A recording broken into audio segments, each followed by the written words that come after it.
Hey everyone! Wouldn't it be great if you could easily get to the control panel right from your desktop?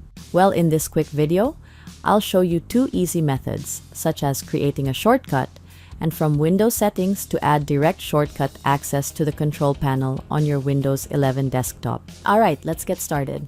We're ready to roll with our first method, which is creating a shortcut of control panel on your desktop. Here's how. For this, first we'll need to right-click your desktop and select New, and then select Shortcut. Now type Control Panel in the location field, and then click Next. Name the shortcut Control Panel and hit Finish. You now have a control panel shortcut on your desktop. Adding control panel access to your desktop can also be done from Windows settings. First things first, we need to open Settings. You can do this by clicking on the Start or Windows menu, and then click the icon that looks like a gear. Now at left pane, you can see Personalization, click on it.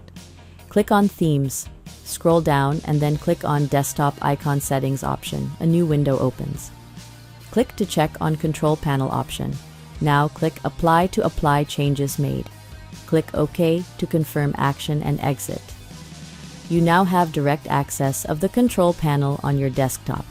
With this simple method, you can restore quick access to the control panel on Windows 11. Let me know if you need any other Windows 11 tutorial topics covered.